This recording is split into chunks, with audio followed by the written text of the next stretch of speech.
Selamat siang. Apa kabar hari ini? Baik, Pak. Silakan duduk. Terima kasih, Pak. Kita menyiapkan hati yang bagi kita untuk berdoa. Izinkanlah saya membawakan doa ini menurut ajaran Katolik.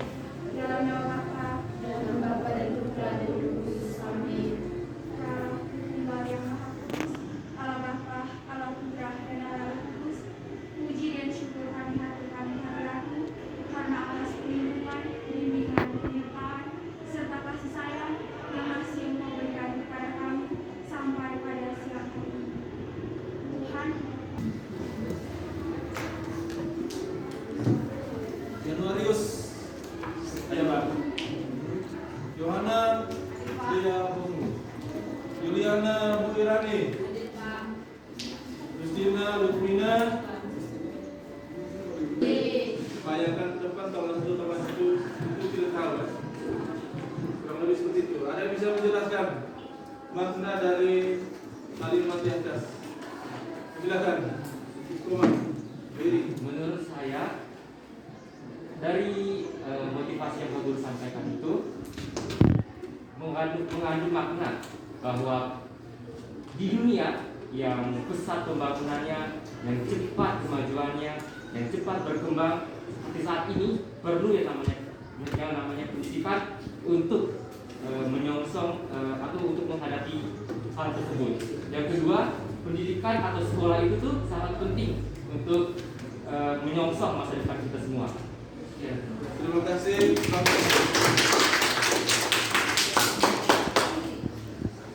Pertama adalah IPK sikap. Jadi selain nilai pengetahuan dan keterampilan, ada juga nilai sikap yang dalam bentuk IPK pertama dan kedua, yakni menunjukkan sikap doa yang baik pada syukur kepada Tuhan. Yang kedua, menunjukkan sikap disiplin, kerjasama dan tanggung jawab, terutama dalam berdiskusi. Lalu pengetahuannya peserta didik dapat membandingkan pelaksanaan demokrasi Indonesia kemerdekaan baru dan reformasi. Lalu ada IPK tujuan pembelajaran pengayaan. Jadi kalau ada yang remedial bentar, ada yang remedial berarti ada tugasnya. Jadi setelah kemerdekaan kan negara atau pemerintah menyiapkan segala sesuatunya untuk menjalankan roda pemerintahan, untuk menjalankan sebuah negara Indonesia saat itu. Langkah awal demokratisasi atau langkah awal demokrasi di Indonesia dimulai saat diterbitkannya maklumat wakil presiden saat itu, yaitu Muhammad Hatta, nomor 10 tanggal 3 November 1945 yang berisi anjuran untuk membentuk partai politik. Tadi partai politik itulah yang menunjukkan bahwa ada demokrasi yang tumbuh setelah kemerdekaan. Jadi ketika negara Indonesia merdeka itu tugasnya banyak sekali ya. Membayangkan kalau kita membuat rumah dimulai dari fondasi, tukangnya siapa ya, gambarnya bagaimana, modelnya bagaimana. Demokrasi juga begitu ya. Satu negara juga begitu. Lalu yang kedua, sederhananya di depan ya, perkembangannya atau dinamika penerapan demokrasi ada 4 periode, yaitu demokrasi liberal, kemudian demokrasi terpimpin, liberal.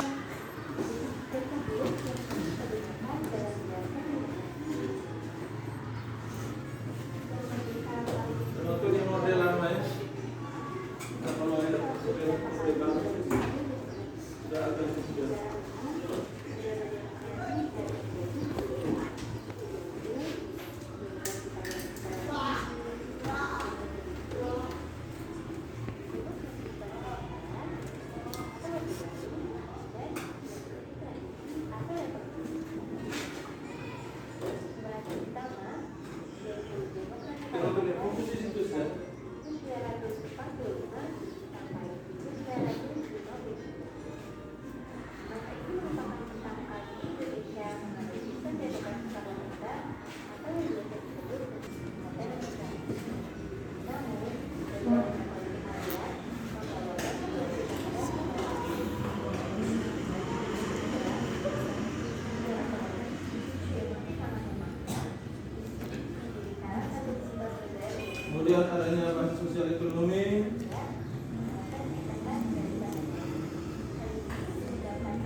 semuanya terkait materi, terkait penjelasan dan video. Mungkin ada pertanyaan? Silakan.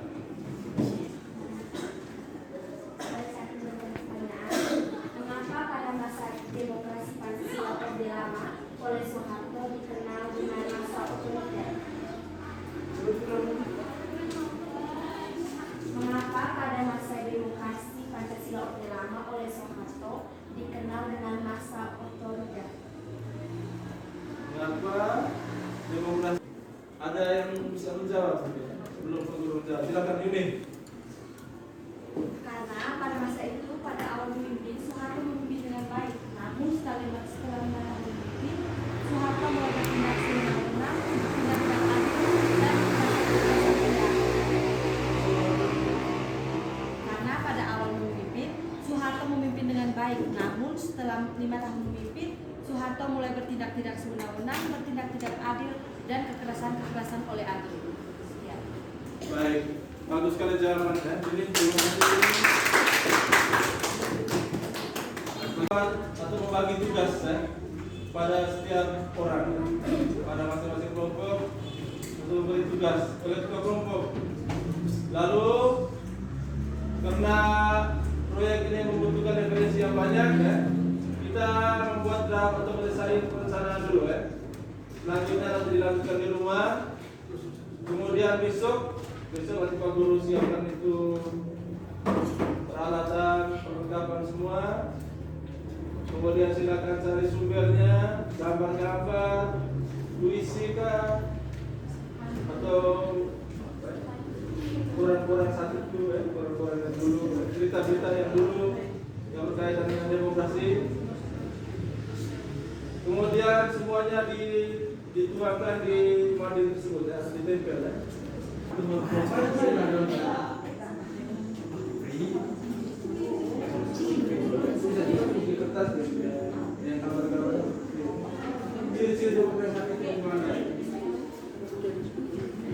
3, kelompok.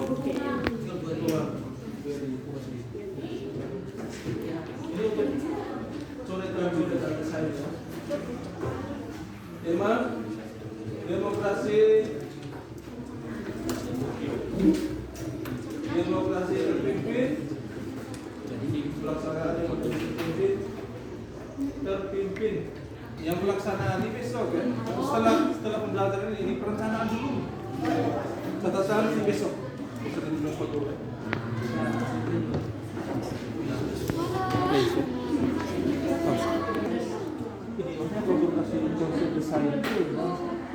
Konsep memang itu sehingga besok mudah kalau kita sama. Yang penjelasan singkat pasti, gambaran singkat jadinya kata sejarahnya bagaimana, hanya ditandai dengan lalu demokrasi ini ciri-cirinya apa? Sebagai alat kertas yang ciri-cirinya.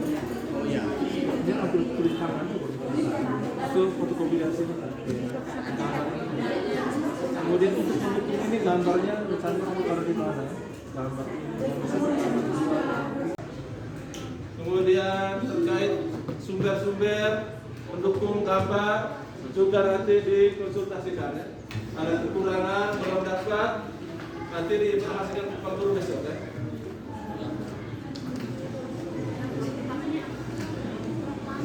Silakan dicatat di perencanaan besok penampingan dari jam 7.30 sampai jam 2 ya. Kekurangan gambar, kekurangan ide, silakan baru konsultasi. Nanti Pak Guru. Nanti medianya dibawa besok ya. Media besok jangan lupa. Itu kertas apa namanya tadi itu dibawa media yang pertama itu sudah. Dengan spidol berpoin.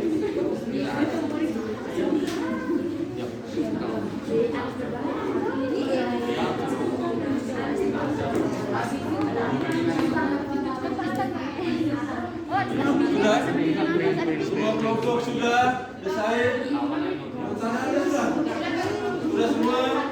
Silakan kembali ke tempat masing-masing.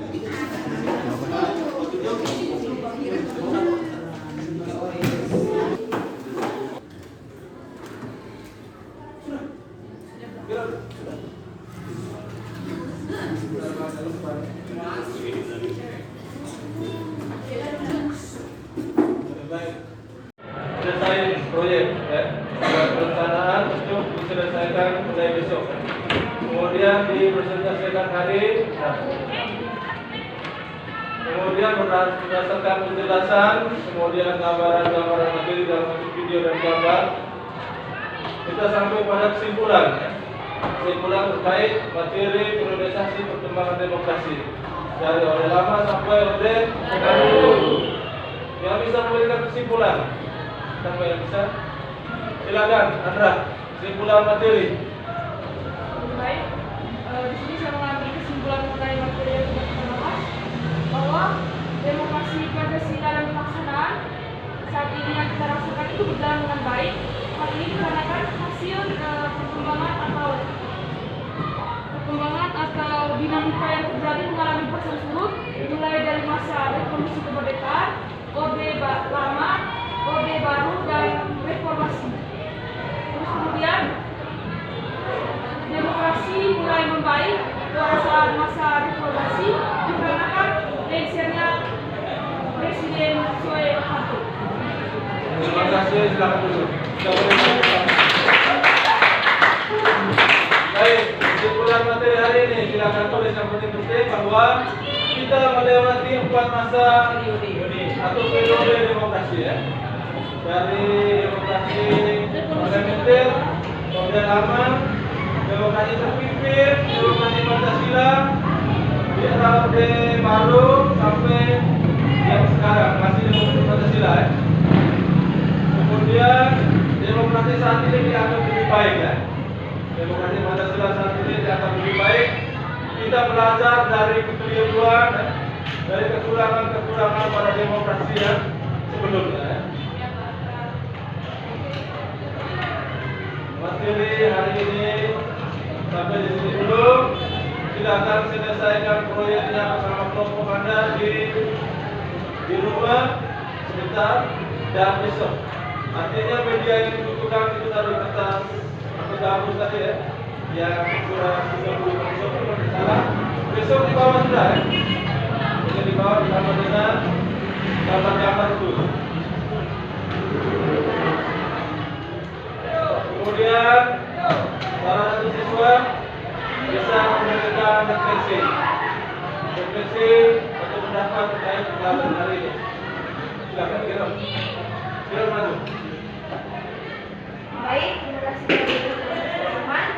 Refleksi hari ini kami sangat puas dan sangat senang untuk pelajaran hari ini karena kami dilakukan kesempatan untuk berdiskusi dan kami akan menyelesaikan proyek kami besok dengan hasil yang baik.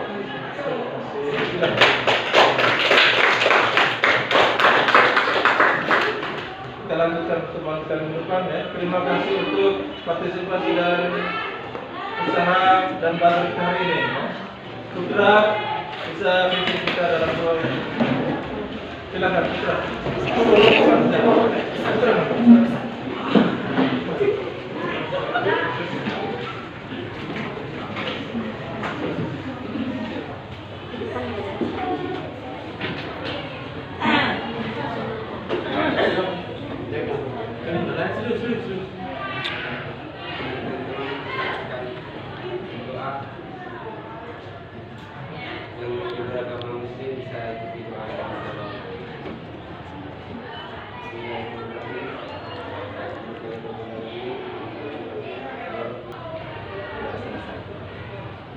Terima kasih Putra. Selamat siang dan sampai jumpa di kali yang berikutnya.